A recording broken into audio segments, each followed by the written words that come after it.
Hello, hello, hello, and welcome back to the Premier Chelsea, your source for all things Premier League, but starting with Chelsea first. Coming to you on your speakers and headsets. Good morning, good afternoon, good evening. I'm one of your hosts, Jackie, and I'm here with my good friend, Rahul. Rahul, it's been a while. We took a little bit of an international break, but we're back and ready to get into action, aren't we? We certainly are, and it's good to be back. We have a lot of updates to talk about, international football, Chelsea related. So I look forward to the episode. Yeah, it certainly get a little bit of an itch to start talking to you when it's been a week without talking about Chelsea and football in general. But international football comes with its own perks, and obviously some interesting teams were playing. And maybe we should start with our home country and dive into what happened there, because we had left a little bit of an Easter egg in the last episode saying it was going to be a very, very tight game. And how do we pick between what we know as the Michael Essens and the John Mikel Obi era? But it was crazy. So I'll let you start with Ghana versus Nigeria. You said it. It was going to be a tight game. It ended up being a tight two legs, and Ghana going through on an away goal. So it ended 1-1. Ghana gets the goal in Nigeria, which ultimately is the reason they are going to Qatar later this year. But yeah, it was two teams that were trying to obviously make the country proud, but also avoid defeat, which they both did. But interestingly, the away goal still counts in qualifying, and that's a topic of contention. Is they've taken it away in the European club football. Is a time that goes away in a national fixture such as these, but. In this case, we benefit from it. Ghana makes it through back at the World Cup for the first time since 2014. They missed out in 2018 in Russia.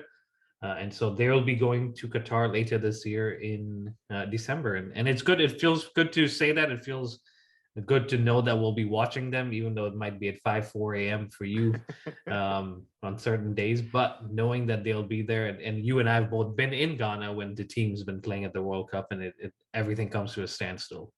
Yeah, it's absolutely exciting. Huge footballing nation. You and I have been privileged enough, I think we've said this on the episode, to be to the African Cup of Nations, hosted in Ghana, where they played some amazing teams. And so absolutely buzzing for them to get back into it. Unfortunately, it's the expense of Nigeria and some terrible scenes towards the end of that game where the Nigerian fans basically could not stomach the loss anymore. And it got a little bit ugly, but I think everybody made it out okay without too many injuries or issues. Yeah, I think so too. But if you think about it, I think over the two legs, if you looked at it on paper, Nigeria had the better squad. Yeah. And so I think the frustration from the fans was in and around the fact that they expected a lot more. And they expected the team to do the business at home, especially going away to Ghana in Kumasi and not losing, bringing the fixture back to Abuja, Nigeria, and not getting it done. It's frustrating, and that shows you the passion of the nation, not only in Nigeria, but also in Ghana. We saw the scenes of celebration, the banter going across the two nations with everything that was going on, and it was good. You said, unfortunately, the expense of Nigeria. I think that was one of the more satisfying parts of our qualification. But ultimately, it's going to be a good tournament, and Ghana became the first African nation to make it. Absolutely. And who followed them very quickly? I think Senegal versus Egypt, and that was an interesting game for maybe different reasons altogether. I'll let you dive into that one. Yeah, that wasn't a game. That was a laser show that the teams participated in, because you look at the magnitude of what was at stake. Egypt had won the first game at home. I didn't catch the first game, so I don't know if they had the laser issues in Egypt, but this game was just constantly, every time they zoomed in on a player, especially Egyptian player, there was just green lasers like all over the body, all over the face. And it begs the question is, how was this allowed, right? And I know North Africa has the issue with lasers and the fans continuously bring them in, but security couldn't have done anything. The stadium couldn't have stopped the game and said no more until it's gone. I think they just let it go even when it got to penalties. You're looking at Salah, but he's about to step up to take a penalty, and there's just lasers in his face. Yeah, look, it's not a good advert for Senegal, definitely, because that's what we talk about, being able to promote football in Africa and show. Obviously, the footballers are amazing, Rahul. We've had so many amazing footballers, even some today. You mentioned Salah. We have Mendy playing for us. There's no doubt that the quality is there, but you're talking about the advert for football fans coming out of Africa, and that's definitely very hard to take and share from there. Obviously, the Nigeria incident, and then now you talk about the lasers. But I completely agree with you. How do we continue a game? And credit to the footballers who, before we started this episode, before we started recording, we were talking about how they seemed unfazed. They just kind of said nothing's going to happen, which is another disappointing thing where you get resigned to FIFA is not going to come in, the Football Association is not going to come in and say, hey, we probably should either stop this game, replay this game, figure out something, because in another day without a green laser in your eye, Egypt could be going to the World Cup. But look, it's only speculation. I think what we're trying to say ultimately is how do we control football so it's fun for everyone? In fact, you and I sitting at home, I don't want to see green lasers bouncing. I'll go to the discotheque if that's the case. But it is what it is at that point. Hopefully, it's a lesson that we can learn from this and go forward. Yeah, you like you said, you just want an even playing field for both teams, and then whoever wins wins. But in this case, Senegal get the business done. Mendy saves another penalty against Egypt, which brings up the question: should he have stayed on in the Carabao Cup final? But we'll try to steer clear of that for now. And so Mane buries the fifth penalty, which in this case we've seen most recently a lot of penalty shootouts where teams just continuously keep making them. In this case, both teams were missed at least the first two or three, and it really came down to the last one, which Mane steps up and buries it and sends Senegal to the World Cup. And Mendy will be there, Donnarumma won't, and I'm sure we'll touch on that in a second. But it's going to be a good tournament with, like we said, a second African team there, along with Tunisia, Morocco, and Cameroon. And Cameroon had their own drama of scoring in the 124th minute in extra time to get the second away goal and basically seal their fate and take them to the World Cup. Yeah, and some hard scenes in that Cameroon game as well. Not for bad reasons necessarily, but the Algeria manager, you could see him torn to pieces because you know what it means to make it to the World Cup. And so definitely disappointing for that to happen. But anyway, we move on. Let's bring it to Europe now and talk about Europe. And Rahul, another team that qualifies is Portugal. And we can talk a little bit about Portugal, but maybe we need to talk about Italy and North Macedonia first, because that is a very interesting situation to occur. So why don't you take us through that game and let us know what happened after that game? Yeah, so Italy faced off with North Macedonia, which on paper you would say Italy win this. They're European champions. They would just won it in June, and at home you expect them to go through. And to be fair, they dominated the game but didn't get the goal. And I think in the 83rd, 84th minute, North Macedonia basically played for this, got a counter mistake made by Italy in midfield. They go ahead and bury it and get a goal and then see out the game and put themselves in a position to be basically in a one-off game against Portugal, where the winner goes to Qatar, and Italy go home. They miss out on a second consecutive World Cup, which is bizarre to say because they just, like I said, they just won the Euros. They were one of the favorites, I think, going into the World Cup if they had made it, and now they miss out again. And I think their last knockout game was in 2006 when they actually won it. So it's crazy that they can't make it to the World Cup, but they come to the Euros and just dominate. Yeah, it's definitely interesting to see. Like we talked about African countries that are huge that have not made it, but Italy, the holders of Europe, and now not able to go participate in the World Cup is definitely a strange one altogether. But let's not take a little bit of credit away from North Macedonia. Obviously, They fought their hearts out and they played their hearts out. I think to a certain degree, that's what the qualification is. It gives some of the so-called lesser footballing nations, with all due respect to them, an opportunity to go out and play and do their best. And a lot of these guys really put their hearts out there. And when they get an opportunity like that, you can see them celebrating and extremely excited and proud to be Macedonian at that point in time and take that win. Obviously, you don't end up going to the World Cup, but that day is probably down in their history books and something that we will never forget for both good reasons and on Italy's side, bad reasons. But Portugal make it through. And I think there's a little rumor floating on the internet now about Italy could squeeze back into the World Cup potentially. Yeah, I don't want to start or fuel the rumors, but I saw an article that said Iran had some trouble with crowd letting certain genders, females letting into their stadium, and this is not the first time that's happened. So FIFA has warned them in the past, and one of the actions that could be taken this time around is basically banning them from the World Cup, which means the spot opens up to the highest coefficient nation, and that would be Italy because they won the Euro. So it's highly unlikely that happens because I think that would cause a lot of issues between Iran and FIFA. But I think the bigger issue there is the discrimination against females, and I think that needs to be addressed with Iran and as a culture more than anything. But we'll steer clear of that. I don't think Italy will be there, but if they do, you heard it here first.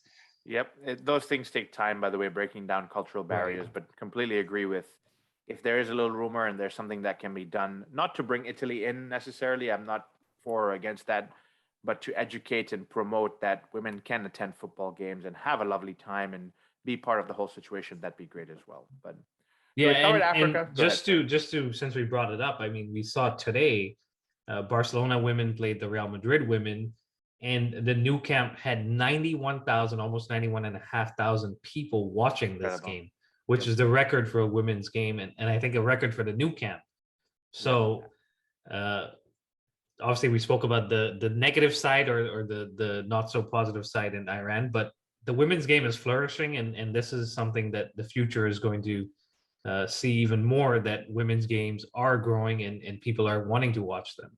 Absolutely. And that's something that's historic. And so hopefully people can build off of this and Right. continue from there. But we covered Africa, we covered Europe. Let's take it to North America, and more specifically where you and I are located in the United States. What happened over there, Rahul? Our second home, I guess that's why we have a flag on our logo of the U.S. And they came into this international break with 3 games: Mexico, Panama, and Costa Rica.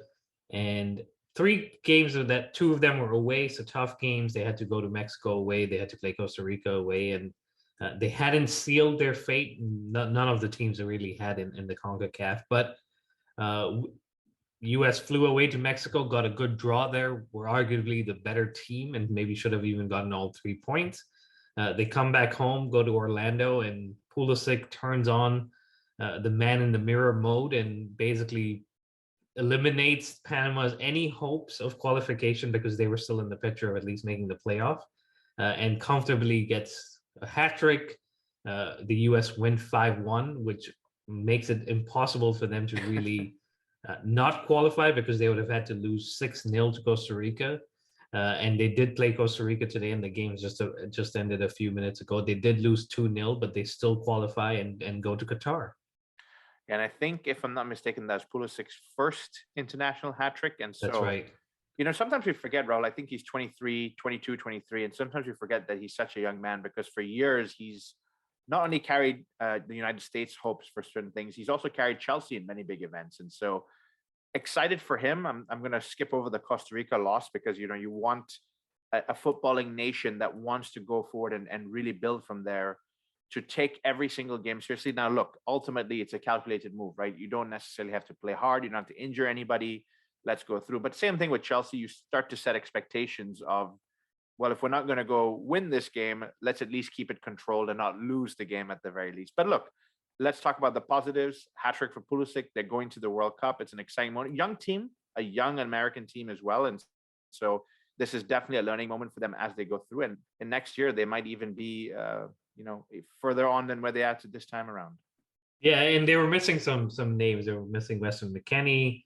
Gio Reyna had just come back from injury, so he was just getting himself back fit and ready to go. But you expect them to be fully firing and ready for the games in Qatar at the end of the year. And as we said in Ghana, things come to a standstill. The growth of the game in the U.S. here will benefit from, you know, the U.S. making it to the World Cup, because I remember with the last time they made it in 2014, I was doing my MBA program, but everyone in and around me was buzzing for just the U.S. being at the World Cup, and even though they weren't fans of the sport, they wanted to get together and watch games. So that was good.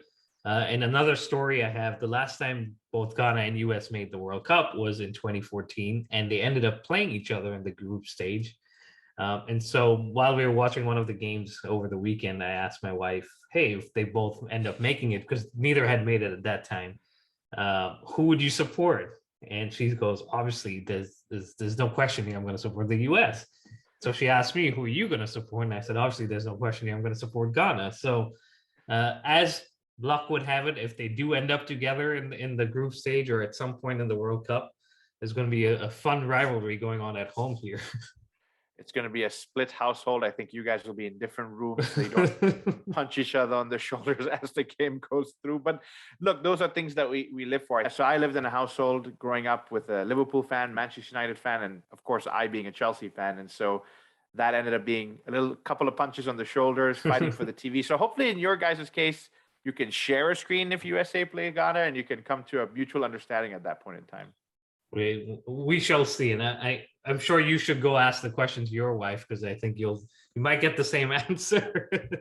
I will ask and report back on the next episode. Please do. But no, look, and that's the fun of the World Cup, is you have your nations there. We have our second home, like we said. We both live in the US here, so we'll be rooting for both. But obviously, Ghana is a little bit closer to the heart, so we'll be pushing for their success. Absolutely. That's going to be something exciting to look forward to. But let's talk about the draw coming in. I believe that we're doing the next round draw on Friday. Is that correct? That's right. So the whole draw for the World Cup will be set on Friday, this Friday, actually, 2 days from now. They're doing it in Doha. And so I've seen some of the reporters and stuff making their way over there, and it will be announced, and the tournament starts on November 21st. Qatar obviously will be the one of the teams going into the first pot as a seeded team, and they will be opening the tournament. So it'll be good. They do avoid Brazil, Belgium, France, Argentina, England, Spain, and Portugal, because those are some of the other teams in the first pot. But they could end up with maybe a Germany or the US or Mexico, who've also qualified, and Canada, who are in pot 3, but they make it back after a 36-year gap, Jackie. Wow. That we spoke about missing it in 2018. But for Canada, that's a huge time. I mean, there's people that have been getting into their 30s that haven't seen their team at the World Cup. So congratulations to them. But an exciting time, and there's a few teams that still haven't been decided. Ukraine, obviously, for the reasons that we've mentioned in earlier podcasts, have to face Scotland in a playoff game, which the winner would then face Wales. So one of those teams will make it. And then New Zealand and the UAE also have to do a playoff, as well as I believe it's Costa Rica and another team from the Oceania states. So it won't be a complete drop, but we will have a fairly good idea of who will be facing who.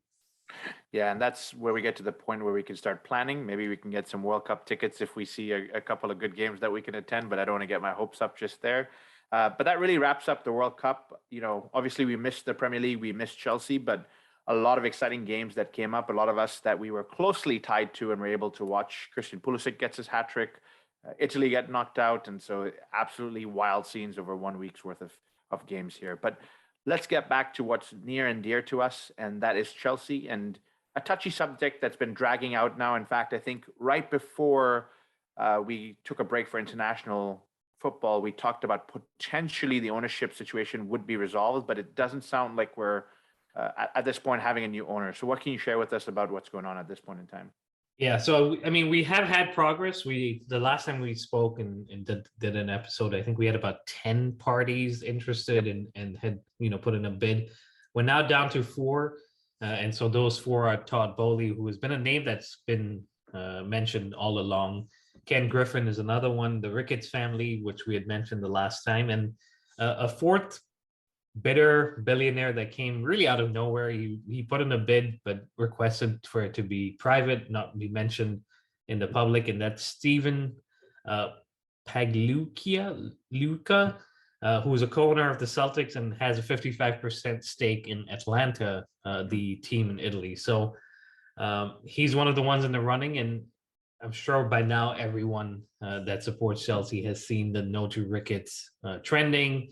I've seen the Chelsea Supporters Trust and the pitch owners obviously stating that they would prefer the new owners don't come with baggage that the Ricketts are have been reportedly said to have. And personally, from everything I've seen, I don't want to speculate on the podcast. You can definitely go out and research on the Ricketts family, but from what I've seen, it almost seems like not a good fit with everything that we believe as fans and everything that we would want for our players, for not just the men's but also the women's team.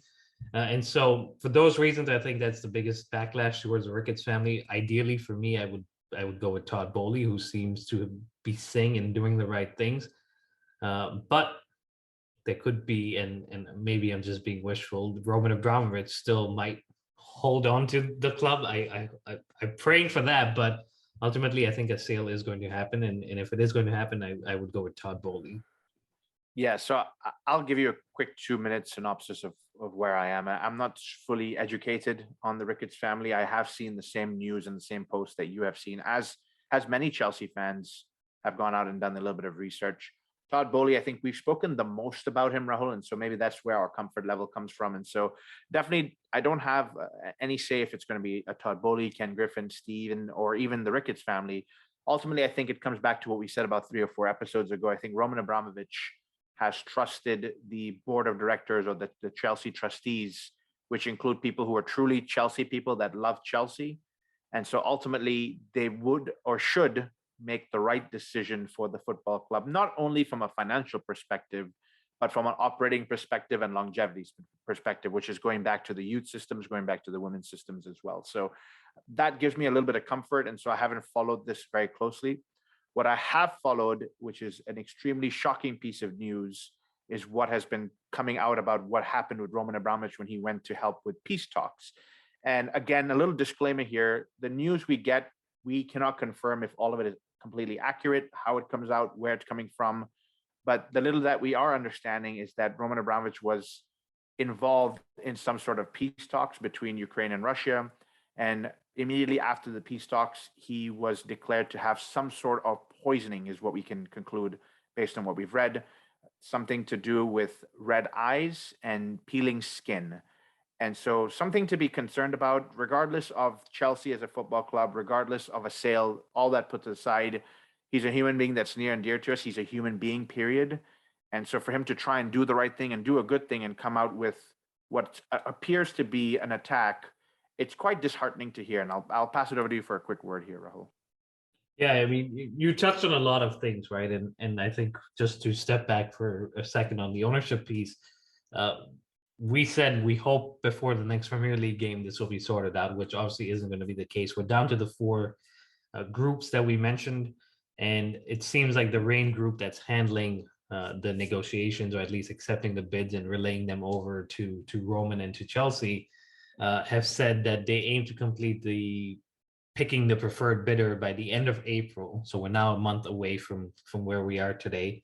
And at that point, they would go to the government and the Premier League. So this most likely will not be sorted until probably after the end of the season. So there is going to be the next 2 months of a lot of speculation, a lot of news. And the Ricketts family seem to be doing a lot to get over some of the things that have been said in the past. So ultimately, like you said, I hope we, or the people that we trust and know that are looking out for Chelsea, make the right decision. And coming to the Roman Abramovich piece, it's absolutely shocking to me that the UK government sanctioned him, but Zelensky, who was the president of Ukraine, and I don't want to get too much into the politics, told Joe Biden, who's the American president, not to sanction Abramovich because he is involved in the peace talks, like you mentioned. So we heard, oh, Roman might be involved in the peace talks a few weeks ago, maybe right when the war started, and no one really wanted to believe it. The UK government sanctions him, puts him and Chelsea in the position we're in right now. We've now seen pictures of him in Turkey in a meeting to talk about, finding a resolution to the war. And then we get the next piece, which is the supposedly he's been poisoned, which is why he's never once come out and said he's against the war, because he knows that the enemies in this case, in Russia and certain powerful groups, have the ability to do some of these things that could basically cost him his life. And so in his own way, he's done everything to say I'm against this war, apart from saying I am against this war. So I think a lot of people in the UK, the media, the government, the pundits, need to take a step back and most likely apologize for what was said a few weeks ago, because it wasn't right. It wasn't educated. Like we say all the time, we're not educated on this, so we don't want to comment on it. It wasn't an educated comment made by a lot of people. They just jumped on the train, Roman's a big name, Chelsea's a big name. Let's sanction it. Let's get the news. Let's get the attention that our country deserves. But they're still buying the Russian oil and funding this war, which ultimately is the issue. Not Roman Abramovich or Chelsea, who all they're trying to do is operate a football club and give fans a break from their day-to-day life. Yeah, unfortunately, it's a situation we probably would have never expected. It's a situation we don't like to hear. Again, I say, regardless of who he is and how he's related to Chelsea, it's just a shocking situation all around to hear about someone who's trying to play mediator, trying to play peace talks, and something like this happens. It doesn't bode well for us as a society. But let's move away from the politics. Let's move away from some of the negative things going on in the world. I know there's some positive vibes coming out of a friend of ours, Scorphx. And Rahul, maybe you can share some information of what he's trying to do to support the positive side of the Ukraine-Russia situation. So yeah, Scorphx, for those of you that don't know, designs concept kits, and he's done a few for Chelsea with Gucci in the past. Jackie and myself and Alex, actually all three of us have these kits, and they look very good. They're great, ideas and things that he brings to life. And so once this war started, he wanted to help out with Ukraine and the efforts of providing relief, financial support. And so he's designed a blue and yellow Ukraine concept kit with Zinchenko at the back, but you can really put any name or number on it. And it's a Say to No War jersey series that everything will be donated to the Ukraine relief effort. And so we'll put it up on our Instagram. We'll put it up. If you're watching on YouTube, you'll right now be seeing a picture of it and what it looks like. We'll put up a link to it. Definitely go check it out. Buy it if you can, because it's ultimately helping Ukraine recover, not just from the war right now, but also all the work that will be need to done to get the country back and running. So once again, Scorphx doing a great piece of charity here, and we want to support it, and so we'll put it up. But the website is www.scorphxshop.com, and you can check it out over there. Yeah, absolutely well said. I think it's something, wherever we can help, that's something that needs to be done. So thanks for that update, Rahul. But I'll stick with you because we don't have Alex today. We should have covered that a little bit earlier. But let's talk about the women. And I think I don't even know how to react to the scoreline. I think I was following along on the Premier Chelsea page, and it was like one after the other. And I was like, when are we going to stop? And we didn't stop for a long time. But that's all I'll say. I'll pass it to you to give us a quick update on the women's side. Look, this was... we talk about the women all the time, and we talk about, they won 4-0, they won 5-0, but they won 9-0 away to Leicester on Sunday, and it was 4-0 in 11 minutes. So effectively the game was over, maybe even after the second goal, which came in the 5th minute, and we still had 85 minutes to play. And I even missed the first 4 goals because I just hadn't tuned in time. And so I started watching it. I think it was 4-0, and it soon became 5, 6, 7. For a while we stayed on 7, and then eventually we went ahead and made it 8 or 9. But credit to the team. They came out, they had a job to do, because this was the game that would take us back to the top of the table. And they really put their statement of intent out there that we're here not just to defend our trophy, but we're here to take it away in style. Yeah, and a few weeks ago, I want to take it back to maybe, I think it was early January, middle of January, where the women's team was going through a little bit of a blip, and there were a couple of wins in between, Rahul, and we had talked about potentially saying, show no mercy, put a sword to the team. And I don't think there's a better way to put a sword to a team than demolishing them 4-0 in the first few minutes, going on to 7, and then saying, you know what, let's put a couple more in them and just end this game all the way through. Now, look, I know that they have enough points there at the top of the table, but we've talked about how close Arsenal women's team has been, and they're always on the heels of Chelsea. And so ultimately things come down to goal difference. And so if we've got 9 in the bag and it gets close to the end of the season, you best believe these extra goals are going to come in handy and definitely help us retain that title at that point in time. Yeah, absolutely. And I mean, some of the scorers, Sam Kerr is always in there. Beth England is in there.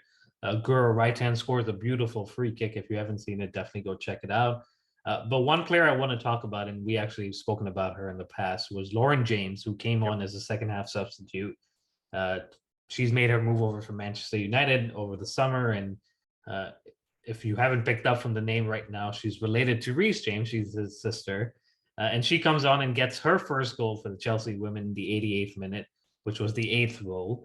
And then Jessie Fleming gets, honestly, this was one of the better goals, even though it was the 9th one that comes at the end, and it's really and more of an insult to injury to Leicester. But the movement, the passing, the back flick from Drew Spence right at the end, and then the finish from Fleming, it was a team goal and a well-deserved goal. And if that was the only one we scored, we would have celebrated like we celebrated the 9th one.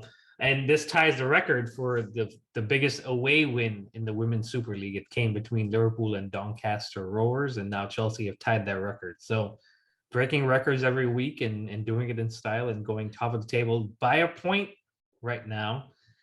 So a few more games to come. I think Chelsea have the tougher run in, so Arsenal are still favorites, but with everything against us, Chelsea always performs.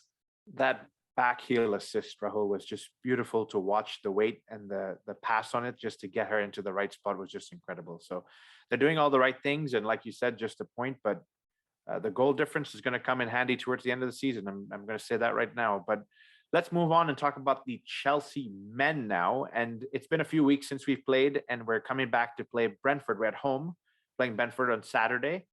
And it's been a long time since we played Brentford. I think they were our second game of the season, if I'm not mistaken, maybe third. So a bit of a difference since we've seen them last. And they've gone through some highs and lows themselves. And most recently, they're on some highs now. And so it's probably not the best time to be playing Brentford, but what can you share with us about this game?